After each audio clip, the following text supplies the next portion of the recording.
Excited na ako makita yung crush ko pagbalik natin ng probinsya. Ganun pa rin kaya ang itsura niya, kagaya last year. Maganda at sexy pa rin. Nako pre, imposibleng single pa rin yun sa ganda nun. Siguradong may asawa na yun. Ang KJ mo naman pre. Siyempre alam kong posibleng may asawa na siya. Pero hindi pa ako nawawalan ng pag-asa na baka single pa rin siya at hinihintay niya ako. Gago. Nung akala mo kay Ana, martir na hihintayin ka kahit hindi ka man lang nagsabi ng nararamdaman mo para sa kanya. Ang torpe mo kasi. Kung hindi ka sana torpe, edi sana high school pa lang kayo kayong dalawa na. Huwag ka nang umasa, masasaktan ka lang. Bahagyang tinulak ni Jordan si Gimo dahil sa inis. Kasalukuyang silang naghahantay ng sasakyan nilang bus patungong probinsya kung saan sila parehong ipinanganak at nagkaroon ng malay. Buisit ka talaga. Panira ka ng excitement eh. Dapat kasi mas excited kang makita ang nanay at tatay mo kaysa sa crush mong posibleng may asawa na. Nagsasabi lang ako ng totoo pre, para hindi ka masyado masaktan. Alam mo, kaya single ka hanggang ngayon eh. Puro lolo mo na lang ang iniisip mo. Sus, nagsalita ang single. Sisiguruhin kong babalik tayo ng Maynila na hindi ako single. Akala mo ha? Ikaw, tatanda ka na lang mag-isa kagaya ng lolo mo. Hindi ako tatandang mag-isa. Sasama ako sa'yo kahit may asawa ka na. Oy, shit! Hindi ko ma-imagine pare. Ano ba kasing ini-imagine mo? Napailing na lamang si Gimo at saka tiningnan ng cellphone niya para malaman kung nag-reply na ba sa text niya ang lolo niya. Kahapon lang, excited pa ito dahil makikita na sila ulit matapos ang isang taon. Pero ngayon, hindi na ito nagre-reply. Tinatawagan niya ang cellphone nito pero hindi sumasagot. Sa totoo lang, nag-aalala na siya. Hindi pa rin sumasagot ang lolo mo? Hindi pa nga Nag-aalala na ako. Ano bang ginagawa nun? Kahit ang tawag ko, hindi niya man lang sinasagot. Baka lobat. Hindi pwedeng lobat yun. Kilala mo si Lolo na active sa social media. Kahit dun nanggagamot siya. Grabe no? Kahit anong panggagamot ng mga albularyo, digital na rin. Siyempre, kailangan nilang makibagay sa uso. Iba na ang henerasyon ngayon at kung hindi siya makikibagay, malalaos siya. Lupit din talaga ng lolo mo, Chong. Ilang saglit pa ay dumating na ang bus na sasakyan nila, kaya pareho silang napatayo mula sa waiting chair na kinauupuan nila. Tama na ang kwentuhan natin. Tara na, nandiyan na ang bus. Tahimik na sumakay sila ng bus. Habang nasa biyahe, ay hindi mapigilan ni Gimo ang paulit-ulit na pagtingin sa kanyang cellphone para lang makita kung nag-reply na ba ang lolo niya. Hindi niya maintindihan ang kabang nararamdaman niya, para bang may nangyaring masama. Hanggang sa makarating na ang bus sa probinsya nila at sa baryo kung saan mismo sila nakatira. Ang iniisip niya ay baka naghahanda lang ang kanyang lolo sa kanyang pagdating, kaya hindi ito sumasagot sa mga text at tawag niya. Ngunit sa pagdating nila sa kanilang baryo, nabigla siya sa balitang sumalubong sa kanya. Palapit na siya sa bahay nila ng lolo niya nang makita niyang patakbong humahango si Carlo patungo sa kanya. Pare! Kaninang umaga pa namin hinahanap si Lolo Gado. Pero hanggang ngayon, hindi pa namin siya nakikita. Anong ibig mo sabihin? Nawawala ang lolo ko? Oo, ang sabi ni Aling Bebang, may dumating na magpapatawas kay Lolo Gado. Kaya kinatok niya ang bahay niyo para tawagin. Kaya lang hindi to sumasagot pare. Akala niya tulog pa. Pero sumapit na ang tanghali at hindi talaga to lumalabas ng bahay. Inutuba na si Aling Bebang. Pinasok niya at nakitang wala ang lolo mo. Tinawagan niya kagad ako. Kanina pa kami naghahanap pero wala talaga siya. Ano ba kayo? Baka naman may pinuntahan lang si Lolo Gado. Baka may nagpa-service sa kanya. Masyado kayong kabado. Paano hindi kami kakabahan? Gabi na kaya, Jordan? Saka, hindi nagsiservice si Lolo. Siya ang pinupuntahan sa bahay dahil sa dami ng pumipila sa kanya. Pasok na muna tayo sa loob at doon ko iisipin kung saan siya pwedeng pumunta.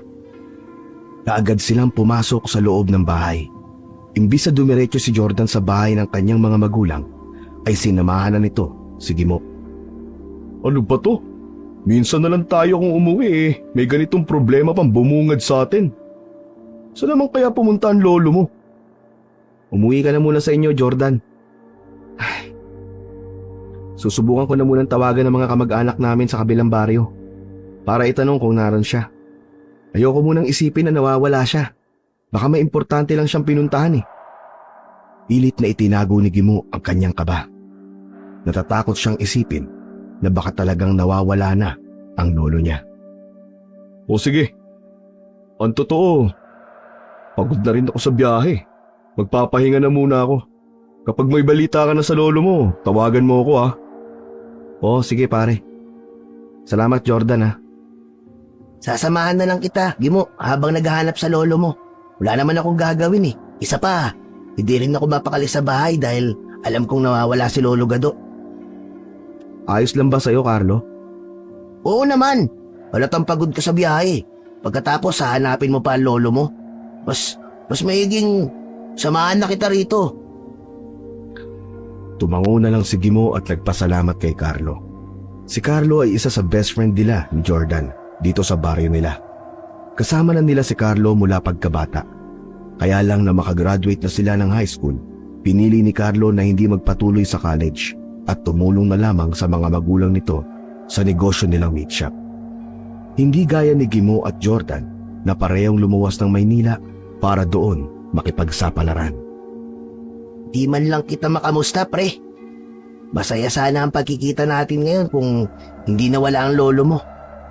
Nasaan na kaya talaga si Lolo Gado?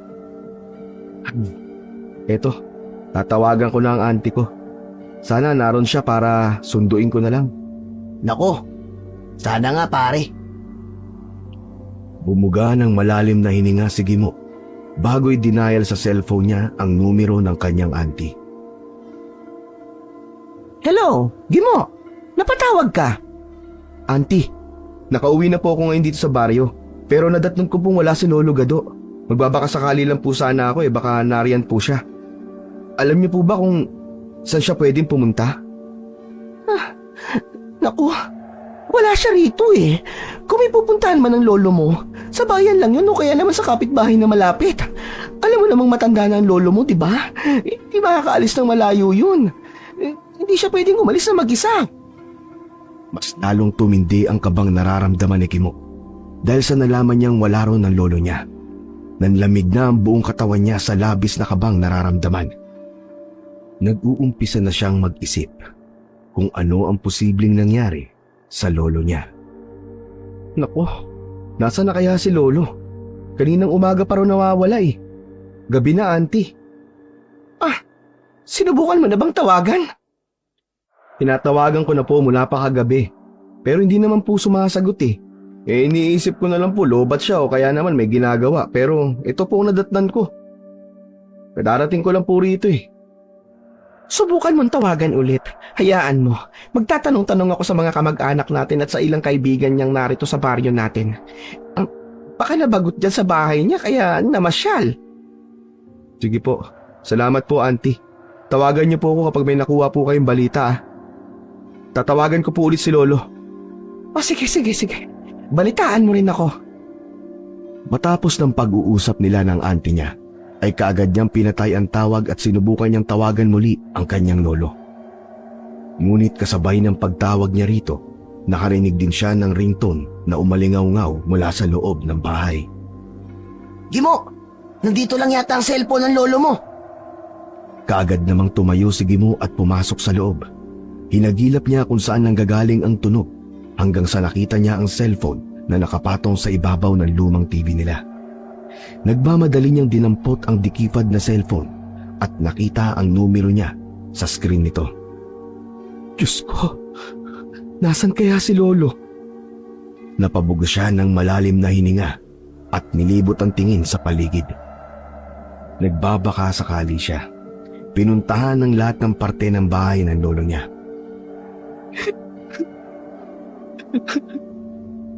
Lolo, nandito ka ba?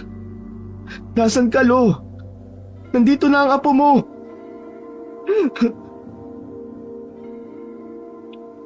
Ngunit kahit saan niya hinanap, wala talaga. Nanlulumong napaupo siya sa kahoy na silya. Hinawakan naman ni Carlo ang balikat niya para pakalmahin siya.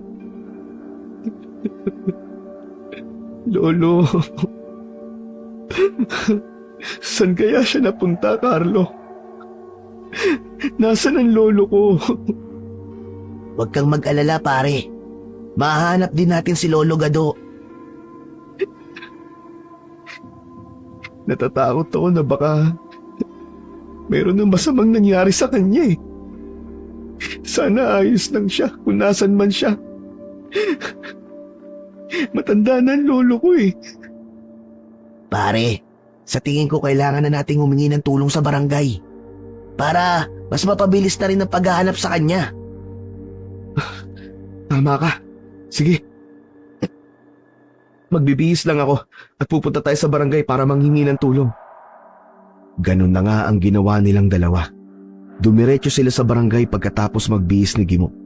Ngunit bigo sila pagkarating doon.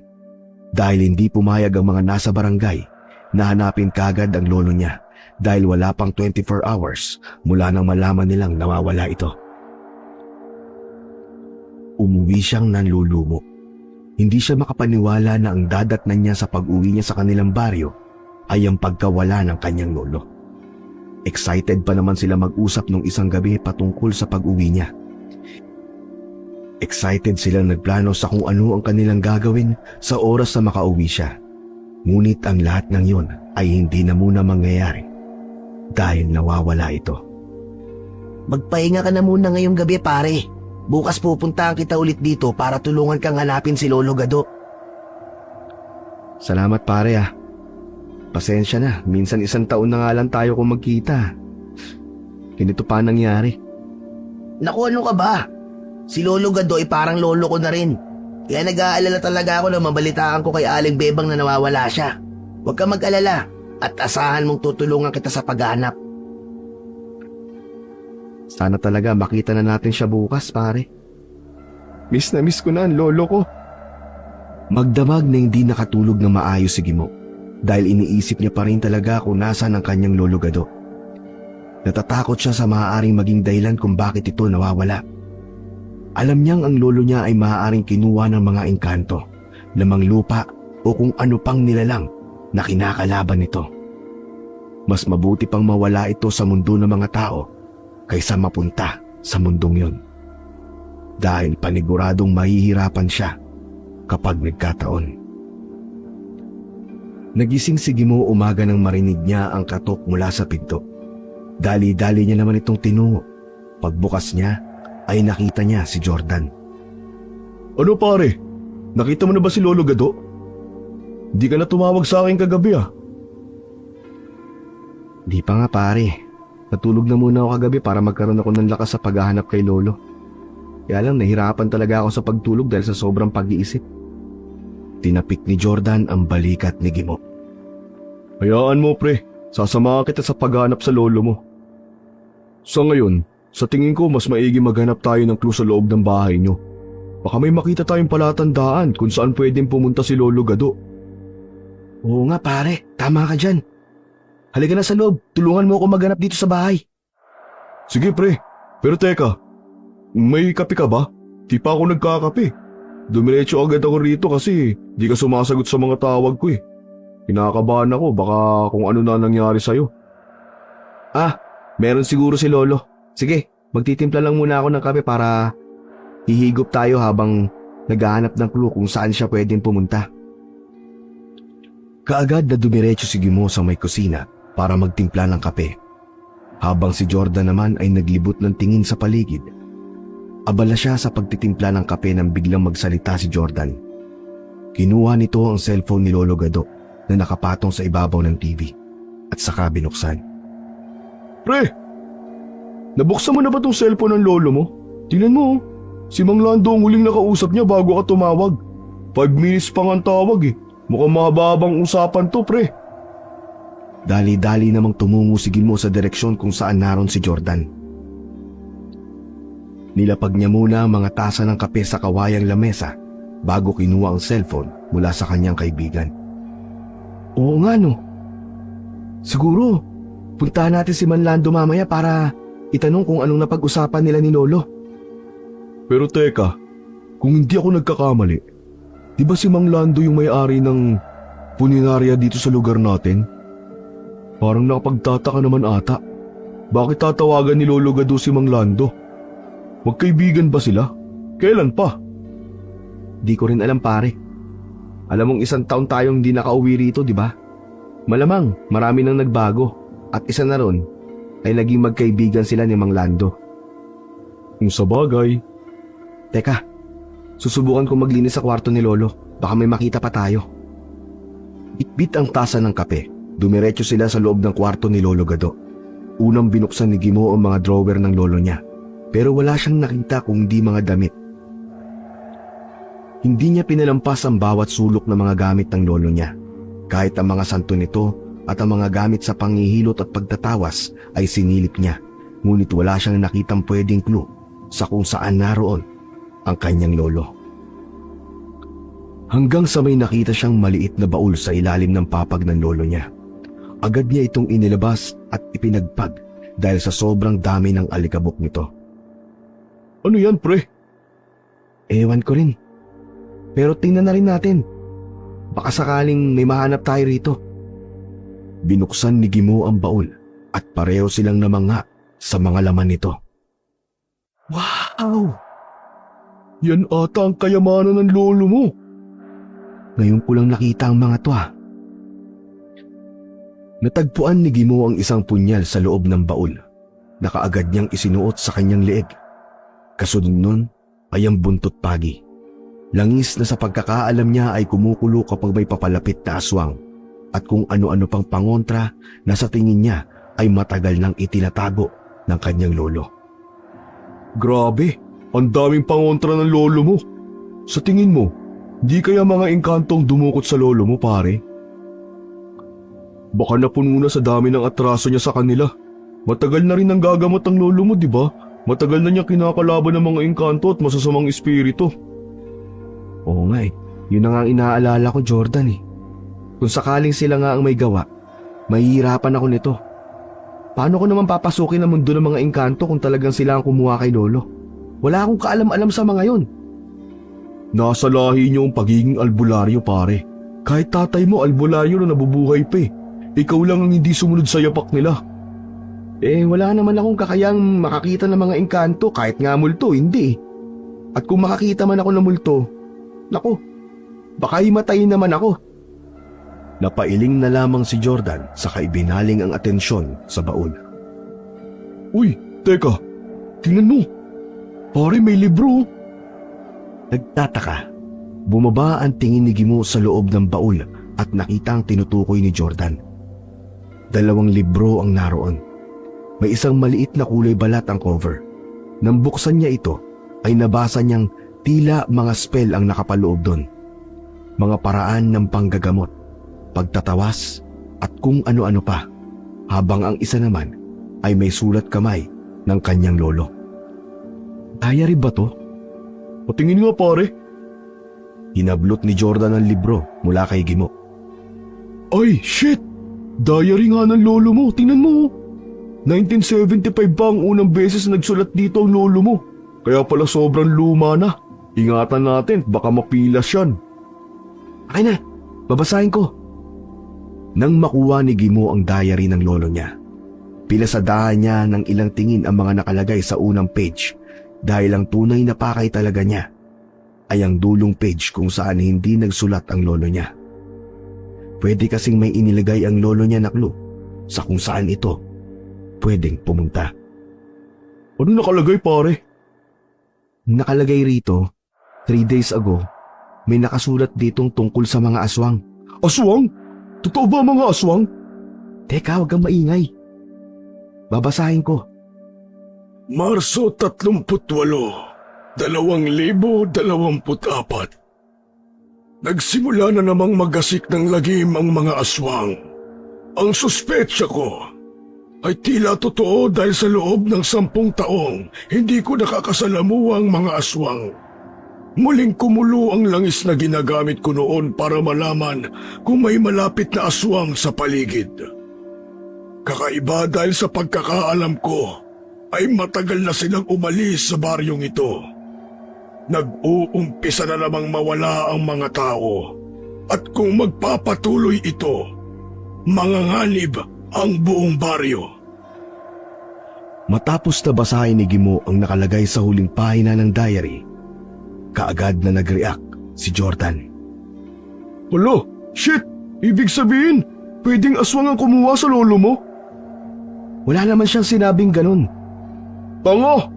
Kung may isinulat siyang tungkol sa aswang, tapos nalaman niya kung sino ang aswang dito sa baryo natin, malamang na aswang ang kumuha sa kanya. Oo nga no, pwede. At kung aswang nga, hindi kaya... Nagkatinginan silang dalawa at pareho nilang naalala kung sino ang huling nakausap ni Lolo Gado sa cellphone niya. Si Mang Lando. Baka siya ang kumuha kay Lolo. Teka. Parang nagmukha naman tayong judgmental nito eh. Hindi naman siguro dahil sa embalsamador si Mang Lando. Tama na ang hinala nating aswang siya. Paano kung oo? Sige. Para malaman natin, pumunta tayo sa karinderya ni Aling Rosing. At ano naman ang kinalaman ni Aling Rosing dito? Si Mang Lando ang huling kinausap ng lolo ko sa cellphone. Ay tanga, asawa ni Mang Lando si Aling Rosing. Hindi ba't usap-usapan nun ng mga binibentang ulam ni Aling Rosing ay galing sa mga laman loob na iniimbalsa mo ni Mang Lando? Dapat talagang kausapin natin si Mang Lando para itanong ang usapan nila ni Lolo. Tanga ka ba? Kapag nagtanong tayo, pagsususpetsahan niya tayong siya ang pinaghihinalaan natin. Magtanghalian tayo sa karinderya ni Aling Rosing.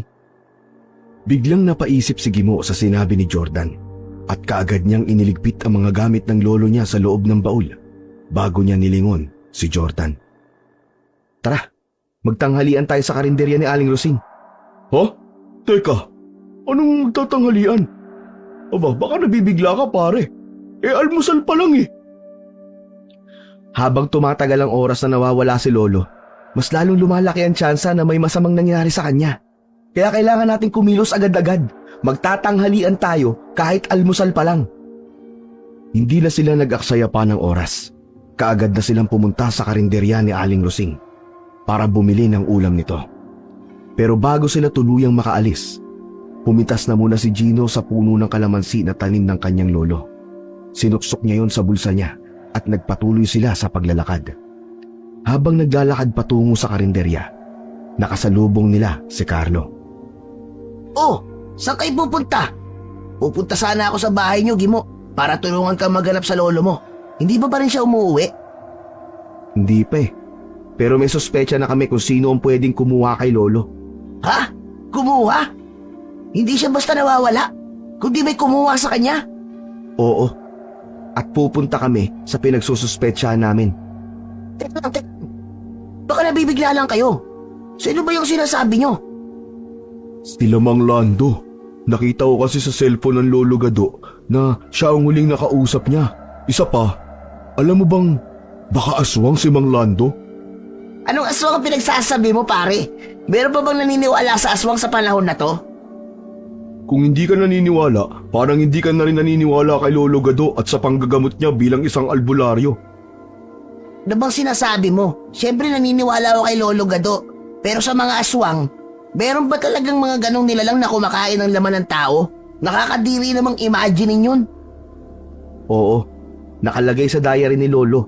At kung kay Lolo nang galing mismo, naniniwala ako dun. Pinigilan na ni Gimo si Carlo sa pagsasabi nitong hindi totoo ang mga aswang. Diary? May nakita kang diary ng lolo mo? Nakita at nabasa ko ang huling page ng diary niya.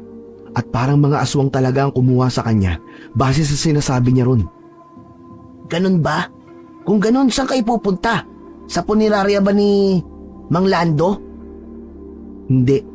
Sa karinderya ni Aling Rosing kami pupunta. Si Aling Rosing? Asawa ni Mang Lando? Oo. Gusto ko lang malaman kung tama ba ang kutob ko? At anong kutob naman yan? Naaswang silang mag-asawa na posibleng sila ang kumuha kay Lolo Gado. Alam mo, Carlo, ang dami mong tanong. Tumatakbo ang oras. Tara na at pumunta na tayo sa karinderya. Hindi na muling nagtanong pa si Carlo. Kaagad na silang nagsimulang maglakad patungo sa karinderya kung saan nagbibenta si Aling Rosing. Pagkarating nila roon, binati kaagad sila ng matandang babae. Oh, magandang umaga sa inyo. Tako, nandito na pala ulit kayo, Jordan, Gimo. Masaya akong makita kayo rito pagkatapos ng isang taong na malagi kayo sa Maynila. Kaya lang narinig ko masamang balita tungkol sa pagkawala ni Gado. Hindi mo pa rin ba siya nakikita, Gimo? Sabay-sabay silang naupo sa may silyang naroon bago sumagot si Gimo. Hindi pa rin po, Aling Rosing. Kakain nga po kami para sana mag-umpisa na sa paghahanap sa kanya. Tamang-tama at bagong luto pa ang ulam ko. Ano bang gusto niyong kaining ulam? Sa akin po dinuguan. Sa akin naman po, adobo. Sa'yo, Carlo. Di po muna, Aling Rosing. Makikipagkwentuhan na lang po ako sa mga kaibigan ko. Busog pa po ako. O sige, kukunin ko na lang ang mga order niyo. Kaagad rin namang umalis si Aling Rosing para kunin ang order nila habang sila ay naiwan sa lamesa habang nagbubulong-bulungan. Sigurado ba kayong dalawa sa gagawin nyo? Sus, nandito na tayo. Ano pa bang dapat nating gawin? Gagawin ko ang lahat makita ko lang si Lolo kaya sa tingin ko, tama lang ang gagawin natin ngayon. Kung mali man ang suspecha ko, at least sinubukan natin, di ba? Alam mo, bakit ba parang kontra ka, Carlo? Siguro kakampi ka ng mga aswang, no? Pabirong tanong lang yon ni Jordan, ngunit nabigla si Gimo nang tila nagalit si Carlo. Di magandang biro yan, Jordan ha. Hindi ako kontra. Naninigurado lang ako baka mamaya kung ano-anong ginagawa nyo tapos sa huli, magsisisi lang din naman pala kayo. Nag-aalala lang ako. Pero ikaw, masyado mong minamasama ang sinasabi ko eh. Hala, joke lang naman. Galit na galit, gustong manakit. Grabe ka ha. Hindi ako galit, naiinis lang. Sino bang di maiinis? Pati ako pinaghihidalaan mong kakampi ng aswang? Pira ka naman oh. Eh di galit ka nga. Tama na nga yan. Huwag na kayo mag-away. Parating na si Aling Rosing. Parehong natahimik ang dalawa sa sinabi ni Gimo. Maya-maya lang ay nakalapit na si Aling Rosing, dala ang order nila.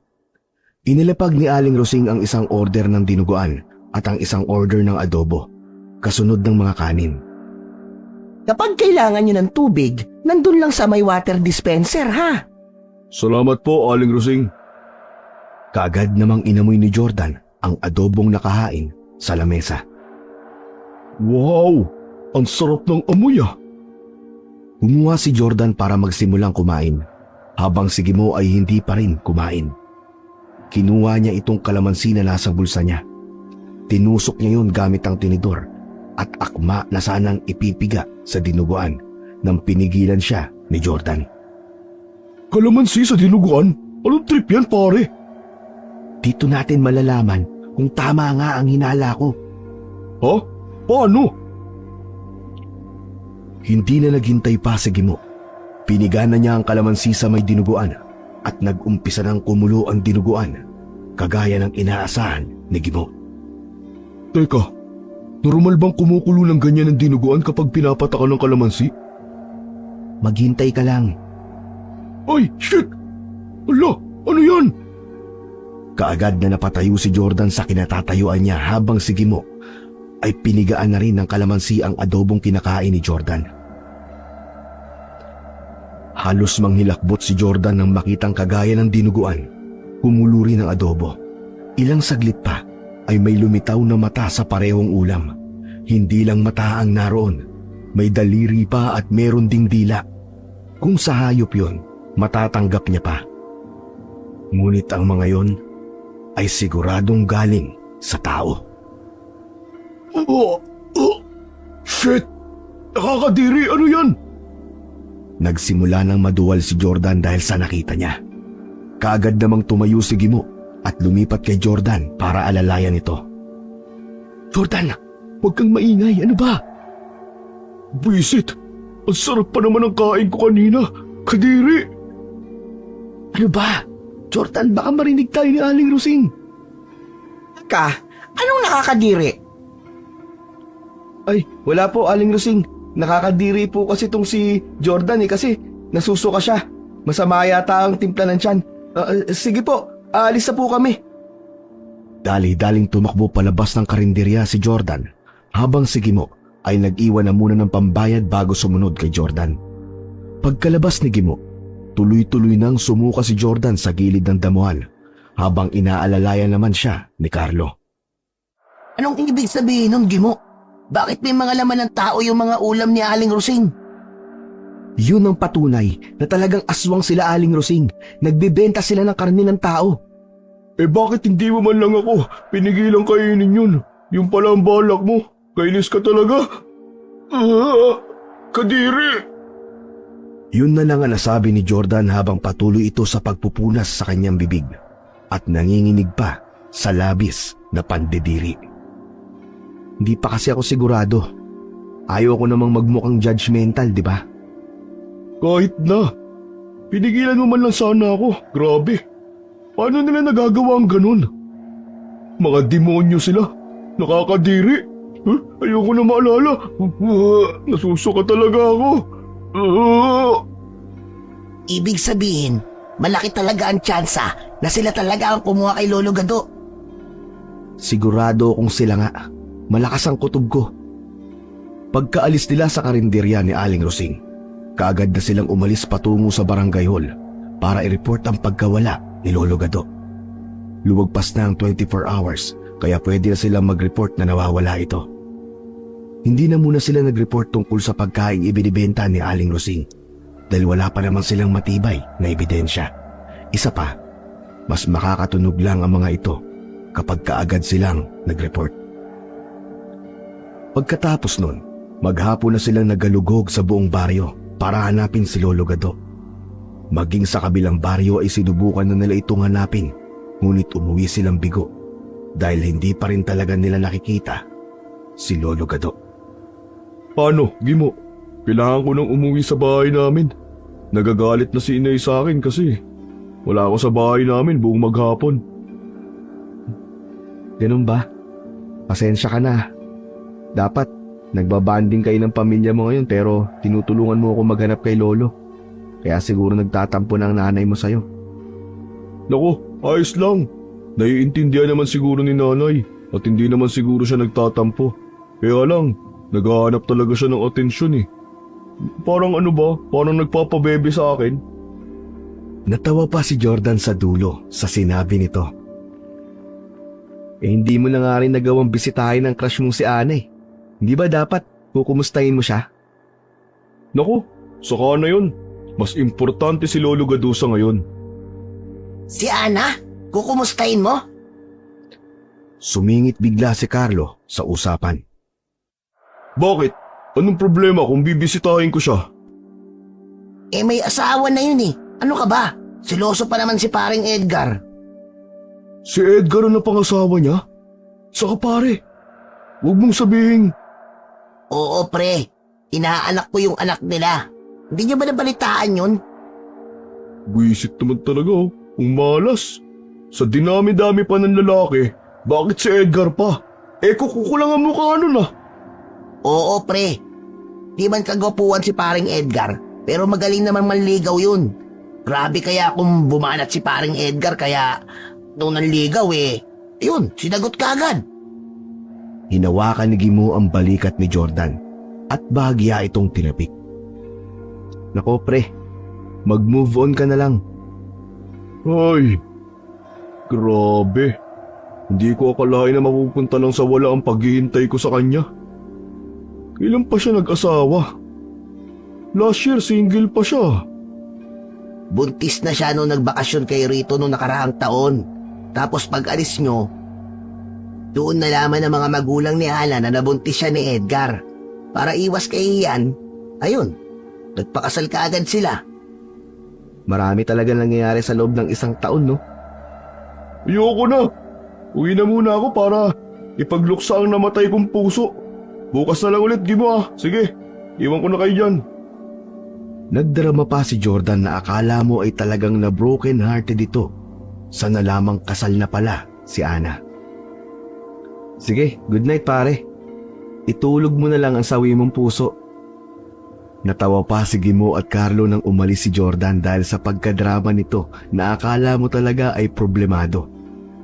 Nang tuluyan nang makalayo si Jordan, tinapik ni Carlo ang balikat ni Gimo. Sunod na rin ako kay Jordan, pre ah. Gabi na eh. Sige, ingat ka. Salamat sa pagtulong niyo sa akin sa paghahanap kay Lolo. Hayaan niyo, susuklian ko rin ng mga kabutihang itinutulong niyo sa akin pagkatapos ng lahat ng to. Siyempre ah, nung akala mo walang bayad tong pagtulong namin sa'yo. Loko ka talaga pare. O sige na, ingat sa pag-uwi. Sundan mo si Jordan, baka kung ano pang magawa niya sa daan dahil sa pagiging broken hearted niya. Sige, sige. Una na ako. Umalis na rin si Carlo at sinundan si Jordan. Naiwan si Gimo sa bahay ng lolo niya.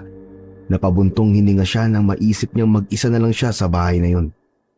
Namimiss na talaga niya ang lolo niya. Kaya tahimik man ang gabi, hindi naman makatulog ng maayos si Gimo. Saka iisip kung nasa na nga ba talaga si Lolo Gado. Kinabukasan, maagang nagising si Gimo nang dahil sa malakas na pagkatok na nanggagaling sa pinto. Bumangon siya sa papag at lumabas mula sa kwarto para tingnan kung sino yon. Pagbukas niya ng pinto ay bumungad sa kanya si Aling Maria, ang nanay ni Jordan. Ay, Gimo, nandito ba si Jordan? Wala ho, Aling Maria. Bakit ho? Wala po ba siya sa bahay niyo? Ako, kagabi umuwi siya sa bahay para kumain. Pagkatapos ay lumabas siya para daw manigarilyo. Hindi ko napansing bumalik siya. Akala ko dumiretso na sa kwarto at hindi ko na lang pinansin. Pero kanina lang nanggigising ko na siya sana para mag-almusal, napansin kong wala siya sa kwarto. Baka naman po lumabas, may bibilin lang. Hindi eh. 2 oras muna na malaman kung wala siya. Hindi pa rin umuwi. Hinanap ko na siya sa mga kapitbahay. Tinawagan ko na rin ang cellphone niya pero wala talaga. Nasaan na kaya ang batang yon? Biglang napaisip si Gimo sa kung ano kaya ang naging dahilan kung bakit nawawala si Jordan. Imposible naman na bigla na lang itong bumalik sa Maynila nang hindi nagpapaalam. Hanggang sa naisip niya ang tungkol sa heartbreak nito nang malamang may asawa na ang crush nitong si Ana. Yun lang ang naisip niyang dahilan dahil mukha namang okay si Jordan kahapon. Naku, Aling Maria. Baka ho nagliwaliw lang yun. Broken hearted po kasi yun eh. No, siya, broken hearted. Never been kissed, never been touched yun eh. Nagka-girlfriend na ba siya nang hindi sinasabi sa akin? Yun nga lang po. Hindi niya naging girlfriend pero mahal na mahal niya. Mas masakit po yun eh. Kaya siguro napanghinaan yun. Ay, ganun ba? May alam ka bang lugar kung saan natin siya pwedeng hanapin? Baka nasa ilog po yun. Teka lang po. Kukunin ko lang po ang cellphone ko. Puntahan po natin. Dati kasi kahit nung mga bata pa sila, kapag nalulungkot si Jordan, sa ilog ito nagpupunta para kahit na papano ay maibsan ang lungkot na nararamdaman niya. Hindi niya alam kung ganun pa rin si Jordan hanggang sa ngayon. Pero magbabaka sakali siyang naroon ang kaibigan niya. Habang naglalakad sila patungo sa ilog, nakaramdam na ng kaba si Gimo. Dahil ilang beses na niyang tinatawagan si Jordan, ngunit hindi pa rin ito sumasagot. Hanggang sa tuluyan na silang nakarating sa ilog. Jordan! Pare! Nandito ka ba? Sinubukan niya itong tawagin. Ganon din si Aling Maria. Anak! Nandito ka ba? Kanina pa kita hinahanap! Pare! Nag-aalala na ang nanay mo! Umuwi ka na! Naghanap sila sa paligid ng ilog, pero wala talaga silang nadatnan. Mas lalo tuloy umusbong ang kaba sa dibdib ni Gimo. Kung kanina ay parelax-relax pa siya, ngayon ay iba na ang nararamdaman niya. Natatakot siyang baka kagaya ng nangyari sa kanyang lolo, ganon din ang nangyari kay Jordan. Pero pilit niyang isinasantabi ang kabang nararamdaman. Umaasa siyang mali ang kutob niya. Napuntahan niyo na po ba si Carlo? Hindi pa nga eh. Sa tingin mo kaya naroon siya? Subukan po natin puntahan, baka naroon po. Sige, tara na. Naku, nasa na kaya ang batang yun? Hindi na sumagot pa si Gimo dahil sa natatakot na siyang sabihin kay Aling Maria na huwag mag-alala. Gayong siya ay nag-aalala na rin talaga. Habang patungo sila sa bahay ni Carlo, taimtim siyang nagdadasal sa utak niya na sana ay naroon nga ang kaibigang si Jordan. Umatok lang sila saglit. Lumabas naman kaagad si Carlo. Oh, Gimo. Papunta na sana ako sa bahay mo para tulungan ka ulit sa paghanap sa lolo mo eh. Anong ginagawa mo rito? May kailangan ka ba? Ano kasi pare? Hindi pa man niya natatapos ang sasabihin nang bigla siyang hawiin ng nag-aalalang si Aling Maria. Ito pa si Jordan. Kanina pa namin siya hinahanap pero hindi namin siya makita. Wala po eh. Kagabi pa yung huling pagkikita namin nung nagiwalay kami sa bahay nila Gimo. Sigurado ka ba, Carlo? Wala talaga si Jordan dyan sa bahay mo? Wala talaga. Kahit talugugin mo pa ang bahay ko eh. Sa pagkakataong yon, mas tumindi na ang kabang nararamdaman ni Gimo. Tuluyan na siyang binalot ng takot na baka nga gaya ng lolo niya ay nawawala na rin si Jordan. Baka dinukot na rin siya nila Mang Lando at Aling Rosing. Kung nung isang araw ay si Lolo Gadulang ang hinahanap nila, ngayon ay kasama na rin si Jordan sa hinahanap nila. Ngunit sa loob ng buong araw, hindi talaga nahanap ni Carlo at Gimo si Jordan. Kahit ang lolo niya ay wala pa rin.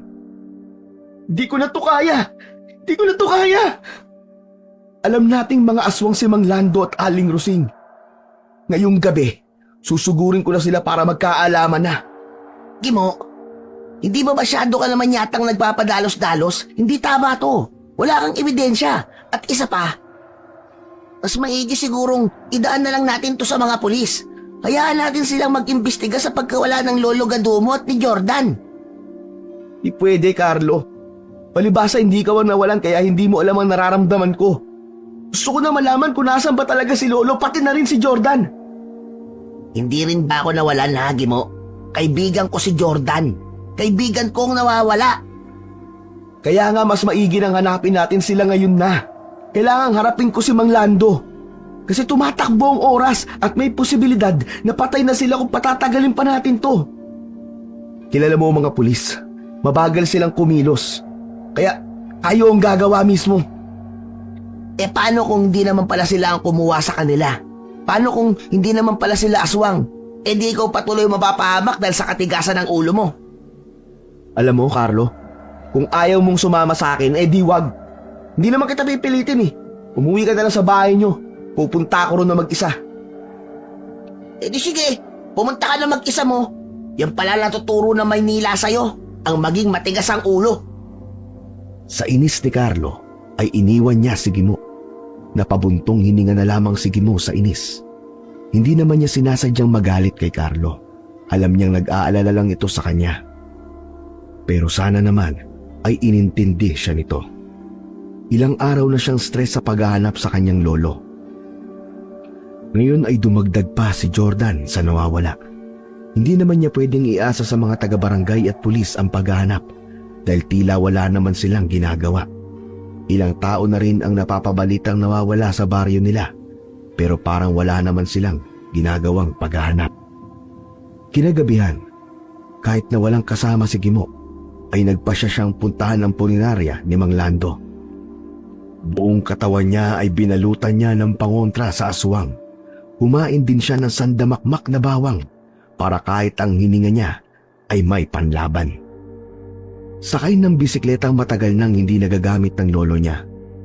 Bitbit na rin ang bag na may lamang mga pangontra sa aswang. Dumiretso na siya sa puninarya ni Mang Lando. Sarado na ang puninarya kaya diniskartehan niya na ang pagbubukas ng pinto.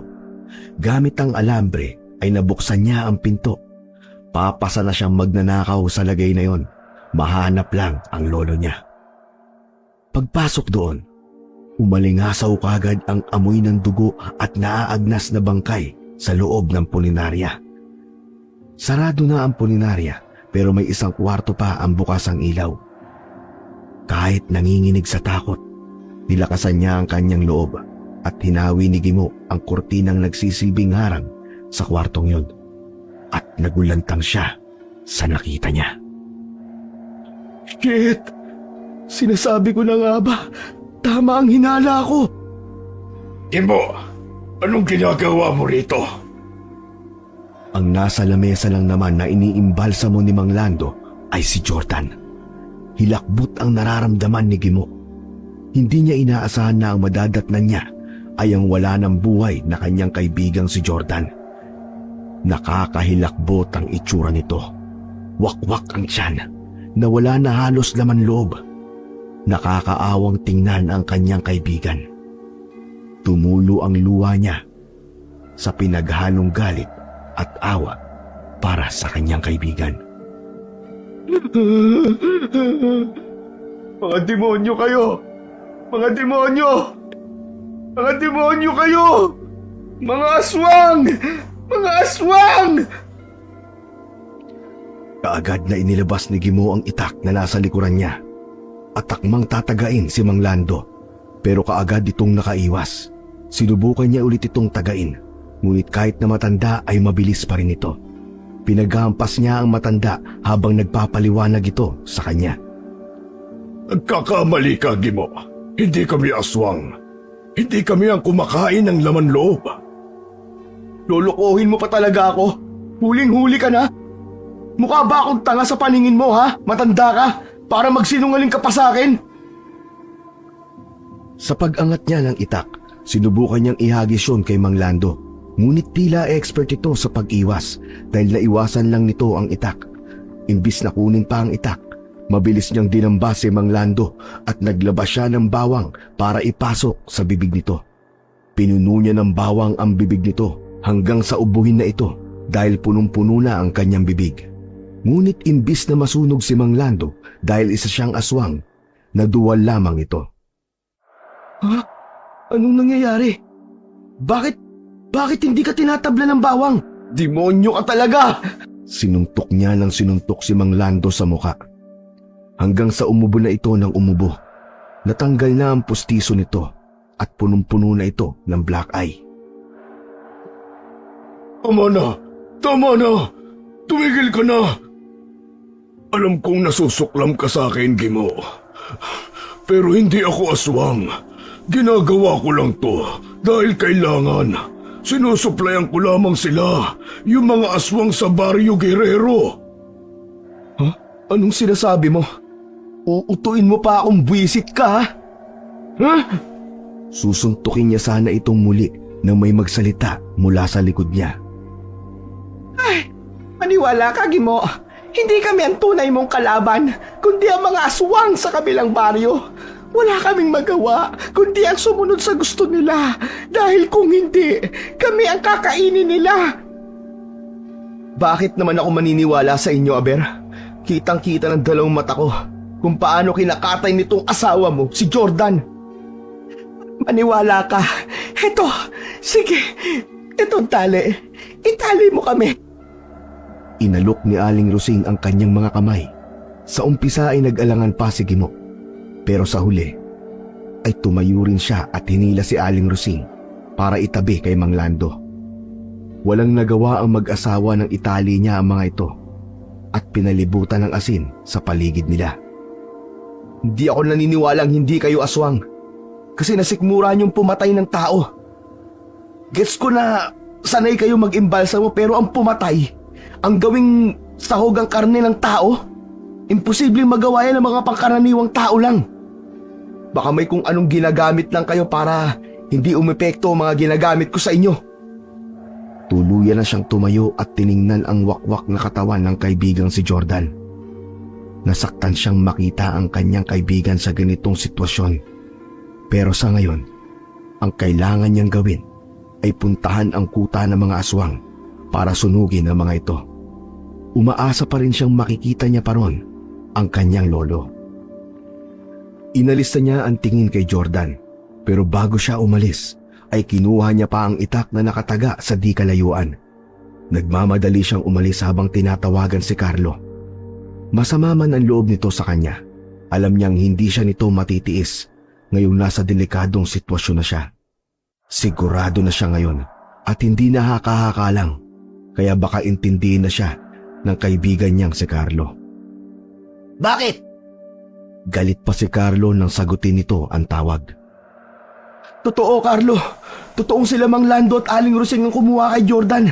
Kitang-kita ng mga mata ko ang wakwak na katawan ni Jordan sa puninarya ni Mang Lando. Ano pare? Baka namamalikmata ka lang. Hindi, pare. Hindi ako namamalikmata. Totoo na talaga to. Oh, nasan ka ngayon? Aswang ba talaga sila? Hindi sila umaming aswang, kaya itinali ko sila mag-asawa. Papunta ako ngayon sa Barrio Guerrero para tingnan kung totoong sinasabi ni Mang Lando na sinusuplehan nila ang mga aswang dun. Kapag mali ang sinabi nila, babalikan ko sila. Papatayin ko talaga sila. Pare, ano ba tong pinasok mo? Hindi ako makapaniwala na totoong ang aswang. Sige na, magbibihis na ako. Magtatawag na rin ako ng mga ibang taga-baryo para tulungan tayo sa pagpunta sa Barrio Guerrero. Pero, maniniwala ba silang aswang ang susuguri natin? Sasabihin kong ire-rescue natin si Lolo Gado. Sige na, susundan kita. Pare, mag-iingat ka ha. Sana makita ko pang buhay ang lolo ko. Sigurado ako, makikita mo pa ang lolo mo. Nagmamadaling pinidal ni Gimo ang bisikleta patungo sa Barrio Guerrero, kung saan naroon ang sinasabing lungga ng mga aswang. Desidido siyang makipaglaban sa mga aswang para lang ilabas ng mga ito ang kanyang lolo. Pinaghandaan niya ang lahat, kaya naman nang makarating siya sa entrance ng baryo, ay hindi siya nagdalawang isip na sumugod. Itinigil niya ang kanyang bisikleta sa harap ng malaking gate na may nakalagay na Barrio Guerrero. Naglakad siya papasok habang hawak ang itak niya. Mabagal ang kanyang lakad. Pinagpapawisan man dahil sa pagod na nararamdaman, wala naman siyang takot. Nang makapasok siya ng tuluyan, ay napansin niya ang mga tao rito. Lalo na't busy ang lahat sa gabi. Dapat ang mga tao ay nagpapahinga na sa kani-kanilang bahay, ngunit ang mga nakatira dito ay abalang-abala kahit hating gabi na. Nagtago siya kagad sa likod ng isang mataas na puno nang makita niyang may dumating na karo ng patay. Pinanood niya ang mga ito at nanlaki ang mga mata niya nang bumukas ang likod ng karo at isang kabaon ang inilabas. Ngunit imbis na patay ang naroon, narinig niya ang pasigaw ng tao mula sa loob nito.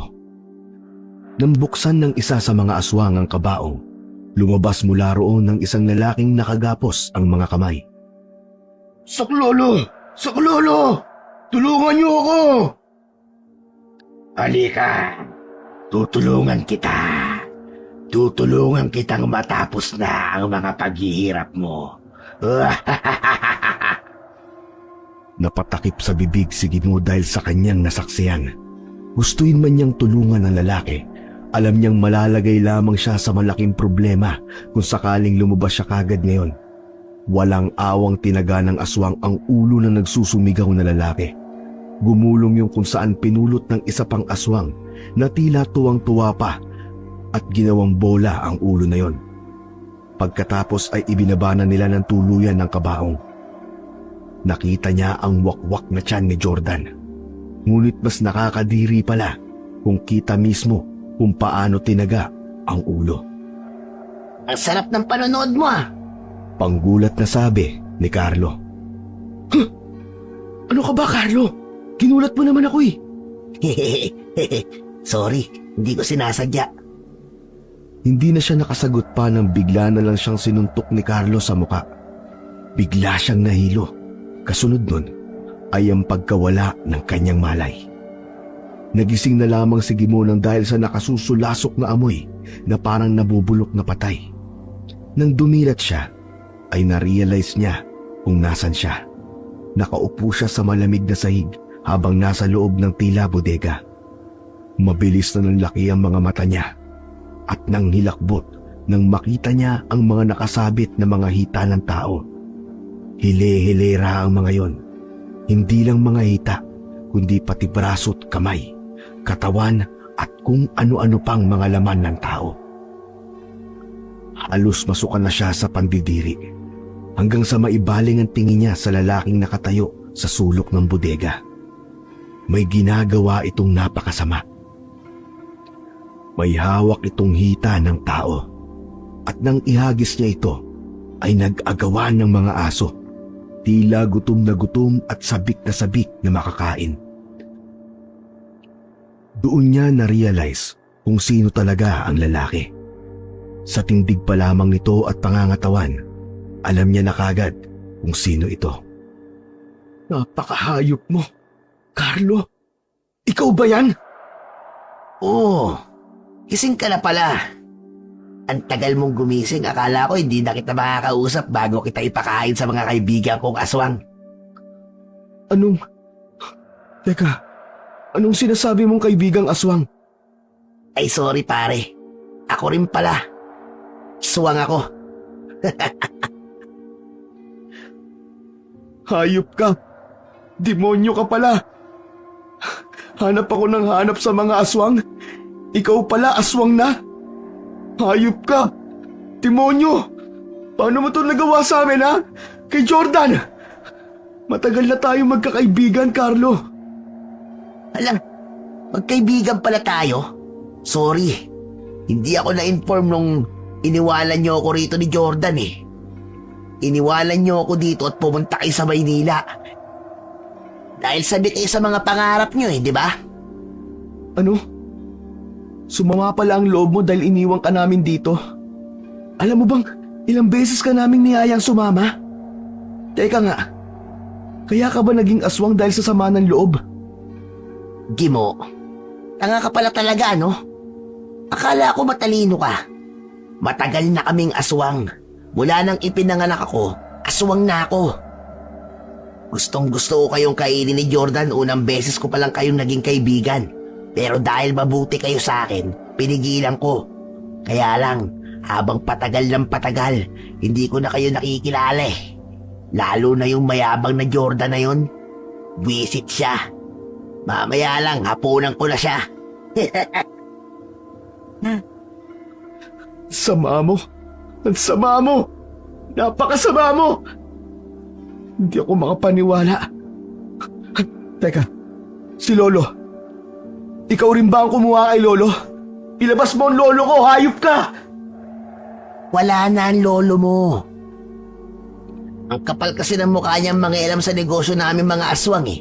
Hindi naman sana namin siya pakikialaman kundi lang siya nagplanong sunugin ang lugar namin. Hayop ka! Sumugod si Gimo sa kanya at akma itong sasaktan ngunit kagad na itinulak siya ni Carlo. Sa lakas nito ay tumalsik siya at tumampas ang likod sa pader. Kaagad na napapikit siya nang gumuhit ang sakit sa kanyang likuran. Alam mo, Gimo, sa totoo lang, ayoko naman talagang isama ka sa mga kinakain namin eh.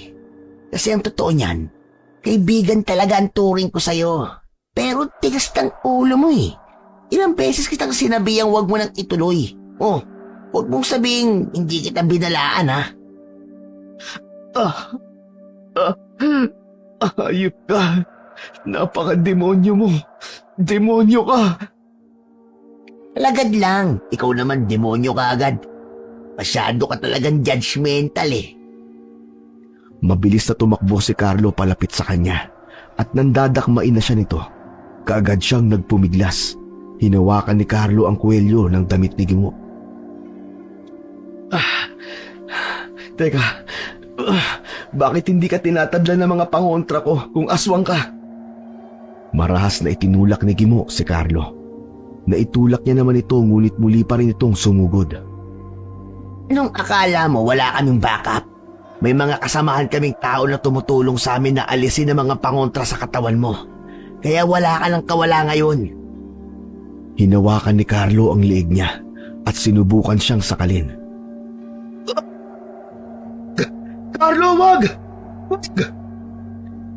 Biglang umusok ang mukha ni Carlo sa tindi ng amoy ng bawang na mula sa bibig ni Gimo. Doon niya napagtanto na kumain nga pala siya ng maraming bawang kanina. Mas ibinuka pa niya ang kanyang bibig. Hininga niya ito hanggang sa umatras si Carlo dahil sa hapdi. Aray, sakit, putik. Puisit na mga tao yun Bakit hindi isinama sa paglilinis yung bunganga mo? Akala mo mapapatay mo ako ng basta-basta lang? Hindi ako makakapayag. Dali-daling hinila ni Gimo ang isang hitang nakasabit doon at inihagis kay Carlo nang subukan itong muling lumapit sa kanya. Dinampot niya ang upuang naroon at inihagis rin hanggang sa may nakita siyang palakol. Napakarami nitong dugo at hindi niya alam kung kaninong dugo yun, pero wala na siyang pakialam. Dali-dali niyang hinarap si Carlo. Sige! Lumapit ka sa akin at tatagayin kita! Hindi mo kayang gawin yan, Gimo. Ano ka? Kayang-kaya ko lalo na't sa galit na nararamdaman ko sa'yo. Sige! Ano? Sige nga, ituloy mo. Itagaan mo sa akin. Sinubukan tagain ni Gimo si Carlo, pero hindi niya ito tinamaan dahil mabilis itong kumilos. Ilang saglit pa ay humarap na sa kanya ang mga asong tila gutom na gutom. Tumutulo ang mga laway ng mga ito na tila nauulol na. Sa pagkakataong yun, ay alam na ni Gimo na hindi lang basta aso ang mga yun, kundi mga aswang din. Mabilis siyang sinugod ng mga aswang habang siya'y patuloy ring lumalaban. Iwinasiwas niya ang palakol at tatamaan ng ilang aswang. Nakakadiri ang mga dugo ng mga ito na tumatalsik sa kanya pero wala siyang pakialam. Ang gusto niya lang ay ang ubusin ang lahi ng mga aswang. Galit na talaga si Gimo at ang tanging gusto niya lamang ay ang maipagiganti ang lolo niya at si Jordan. Nang mapabagsak niya ang ilang aswang, doon niya napansin ang isang ulo na nakasabit sa kisame ng bodega. Huh? Lolo? Hindi lubos akalain ni Gimo na ang huling pagkikita nila ng lolo niya ay sa ganitong paraan pa. Naninikip ang dibdib. Napahagulgul na lamang si Gimo habang nakatingala sa nakasabit na ulo ng kanyang lolo. Ilang saglit siyang nakatingala roon habang umiiyak nang marinig niya ang sigaw ni Carlo.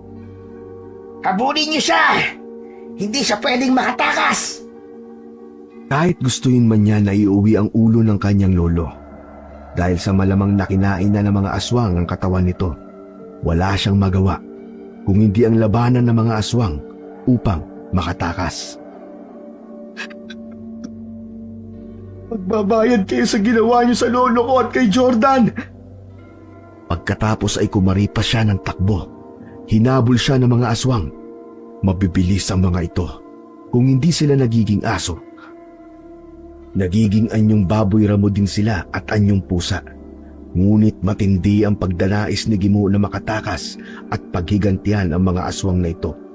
Kaya ginalingan niya ang paglaban at pagtakbo palayo sa kanila. Hanggang sa naabutan siya ni Carlo. O ano Ang bilis mong tumakbo kahit tao ka lang Hindi ako tao lang, Carlo. Tao ako at may halaga. Mabilis siyang kumilos at hinampas niya ang likod ni Carlo gamit ang palakol. Napahiyaw ito sa sakit at nabitawan siya. Para tuluyan na itong mamatay, tinaga niya ito sa dibdib. Diniin niya ang palakol hanggang sa sinigurado niyang matamaan ang puso nito. Gimo.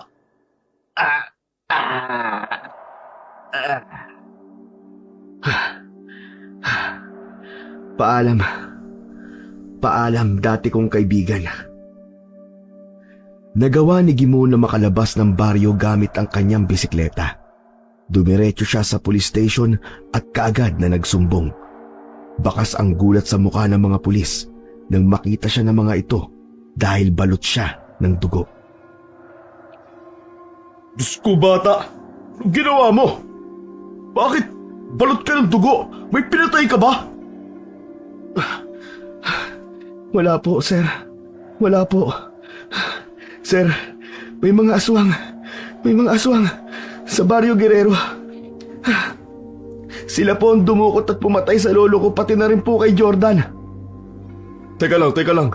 Huminahon ka at hindi kita maintindihan eh. Ano ka mo? May mga aswang? Teka, nababaliw ka na yata. Sir, totoo po ang sinasabi ko. May mga aswang. May mga aswang po sa baryo na yun. Tinitigan lang siya ng pulis at nang sa pag-aakala niya na maniniwala na ito sa kanya, bigla siya nitong dinuro. Isurrender mo ang palakol na hawak mo! Kaagad na inilapag ni Gimo ang palakol lalo na nung tutukan siya ng mga pulis ng baril. Hinuli siya ng ilang mas nakakabatang mga pulis at pinusasan. Ikulong niyo siya! Bilis! Mabilis siyang ikinulong ng mga pulis na humawak sa kanya. Pero hindi siya nagpumiglas. Wala na siyang pakialam kung makulong man siya. Ang tanging nais niya lamang ay mahuli ng mga ito ang mga aswang sa Barrio Guerrero. Sandali lang po. Sandali lang. Kailangan niyo pupuntahan ang Barrio Guerrero. Kung hindi, mas marami pang mawawalang tao. O kaya, baka tumakas na sila at lumipat na ng ibang baryo. Oo, syempre. Pupuntahan talaga namin yon para makita namin kung sino ang ginawan mo ng kasalanan. Nakakadiri ka. Puno ka ng dugo. Sana naman wala kang pinatay doon. Nilingon ng pulis ang mga kasamahan niya. Sige, halina kayo. Kailangan natin pumunta sa Barrio Guerrero. Nang umalis na silang lahat, ay naiwan siya sa kulungan kasama ang ibang mga preso. Nanlulumo siya. Pagod ang buong katawan niya sa paglaban sa mga aswang. Ngunit mas pagod ang utak at puso niya dahil sa tindi ng kanyang nasaksihan. Nagluluksa siya sa pagkamatay ng kanyang lolo at ng kaibigan. Hindi lang yun. Ang itinuring niyang kaibigan sa loob ng mahabang panahon ay isa palang aswang. Totoo ngang kahit sa haba ng panahon na pinagsamahan, hindi mo talaga makikilala ng gusto ang isang tao. Matagal na niyang alam na mayroon pang ibang nilalang na nabubuhay sa mundong ito. Kagaya ng binabanggit sa kanya ni Lolo Gado.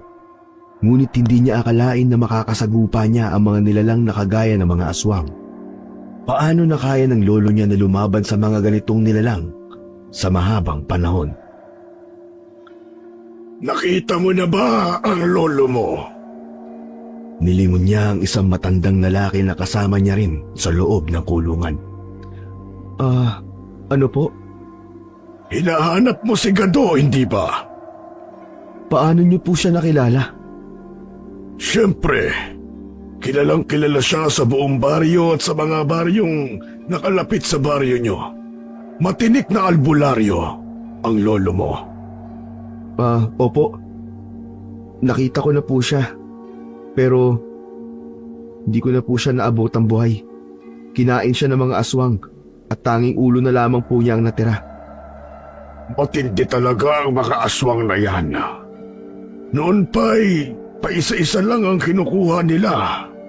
O kaya naman ay mga laman loob lang ng patay na galing sa mga punerarya na supplier nila. Pero mukhang hindi na sila makatiis sa tawag ng laman nila. At nagawa na muli nilang pumatay mismo ng tao. Paano niyo po nalaman ang lahat ng to? Dati nila akong supplier. Ang mga laman loob ng patay kapag sariwa pa, ipinapadala ko yun sa kanila.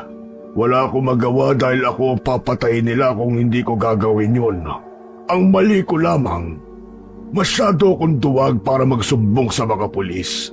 Akala ko hindi nila ako paniniwalaan. Kagaya na lang ng hindi paniniwala sa'yo ng mga pulis kanina. Maniniwala ho ba sila kapag nakita nila? At paano kung hindi nila nakita? Paano kung nakatakas na ang mga aswang? Hindi nakapagsalita si Gimo. Hindi niya na naisip yun kanina nang tumatakas siya mula sa baryong yun. Sigurado rin siyang nasaktan man niya at nasugatan ng ilang mga aswang, ay hindi niya pa rin napapatay ang mga ito. Ngayon kasi sa libro ng kanyang lolo, mapapatay lang daw ang aswang kung sasaksakin sa puso o di naman kaya ay susunugin ang mga ito. Walang magawa si Gimo kundi ang maghintay na dumating ang mga pulis. Sa kahihintay niya ay nakatulog na lamang siya at nagising nang gisingin siya ng mga ito. Hoy iyo, gumising ka na! Napabalikwas siya ng bangon ng tuktukin ng pulis ang metal na rehas ng kulungan. Dali-dali siyang bumangon mula sa pagkakahiga at tumayo para harapin ang pulis.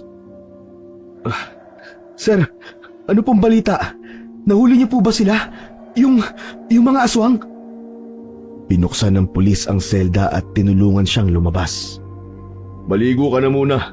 Pagkatapos ay mag-uusap tayong dalawa. Hinayaan siya ng mga pulis na maligo muna. Pagkatapos ay binigyan siya ng damit pamalit. Kaagad naman siyang ipinasok sa interrogation room nang matapos siya. Inaasahan na ni Gimo na hindi siya paniniwalaan ng mga pulis dahil sa palagay niya ay nakatakas na ang mga aswang.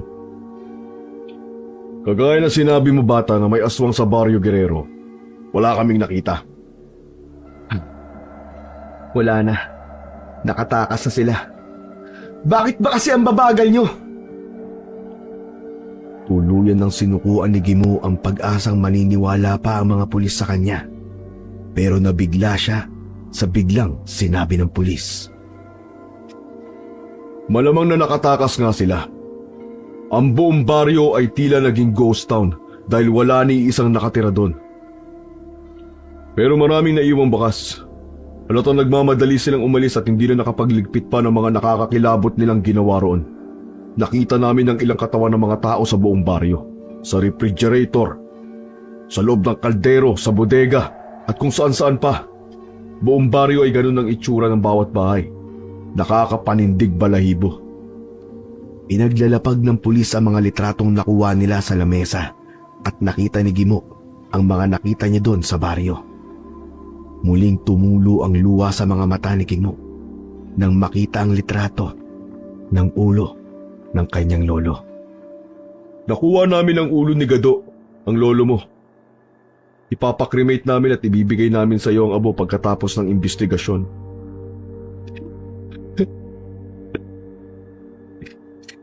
Walang silbi ang lahat ng gagawin niyong investigasyon. Kung hindi niyo nahuli ang mga aswang, patuloy lang silang maghahasik ng lagim. Alam ko, Gimo. At alam ko rin ang nararamdaman mo. Ang kasong ito ay isang top secret ng bansa natin. Kaya gusto ko sana mag-alok ng isang deal sa'yo. Gusto sana namin ang tulong mo. Hahanapin natin ang mga aswang. Sikretong investigasyong gagawin natin dahil sigurado magpapanik ang mga tao sa oras na malaman nilang may mga aswang na gumagala sa mundo natin. Paano natin itatago sa mga taong totoo? At paano natin ipapaliwanag sa ibang baryo ang nakitang mga katawan sa Barrio Guerrero? Kasalukuyan na susunog ang Barrio Guerrero ngayon. Ang mga katawang naroon ay iisipin na lang ng iba na sila ang mga nakatira doon. Itatago natin ang buong pangyayari at papalabasin na malaking trahedya lamang ang nangyari sa baryong yun. Dito ba talaga ang ginagawa nyo noon pa? Oo, bata. Para sa kaligtasan ng lahat, ganito ang ginagawa ng gobyerno. Hindi ba mas mabuti sana kung ipagbibigay alam nyo ang lahat para hindi sila mukhang tangang naghahanap sa mga nawawalang mahal nila sa buhay? Gagawin nyo ba talagang tanga ang mga tao? Hindi namin ginagawang tanga mga tao, Gimo. Pinoprotektahan lang namin sila. Dahil sa oras na malaman nila, magpapanik ang lahat. Magugulo ang balanse ng buong bansa. Hindi lang buong bansa, maging ang buong mundo dahil siguradong kakalat ang balitang yon. Mas maiging itago na lamang natin to at panitilihing alamat ang mga aswang. Imbis na umangal pa si Gimo sa sinabi ng pulis sa kanya, ay pumayag na siya sa gusto nito. Kahit na gusto man niyang ipaalam sa lahat na totoo nga ang aswang, imbis na protektahan ng mga tao, sigurado magdudulot lamang ito ng takot sa lahat. Tahimik na pinapanood ni Gimo ang mag-asawang Mang Lando at Aling Rosing habang inilalabas lahat ng mga damit nila sa kabilang bahay. Ngayong araw ay ikukulong na sila ng mga pulis, pero hindi alam ng lahat. Ang alam lang ng mga ito ay ililipat sila sa Maynila. Gimo! Natigil siya sa panonood nang marinig ang boses ng lalaki mula sa likod niya. Pagharap niya ay nakita niya si Edgar. Oh, Edgar! Kumusta ka na? Ayos lang naman. Balita ko, ikaw ang pumalit sa lolo mo bilang albularyo. Pwede bang magpatulong sa'yo? Ang anak kasi naming ni Ane inaapoy ng lagnat. Pabalik-balik ang sakit niya kahit wala namang nakikita sa mga laboratory test niya. Baka kasi nabati ng engkanto. Maaasahan ba kita? Oo naman pare. Ligay sa bahay ko. Gagamutin ko ang anak mo. Habang si Gimo hindi na muling bumalik sa Maynila, minabuti niyang manatili na lamang sa baryo nila at ipagpatuloy ang pagiging albularyo ng kanyang lolo, gamit ang mga naiwan nitong libro kung saan nakalagay ang mga ritual nito noon. Matindi ang hirap na pinagdaanan niya habang nag-iensayo.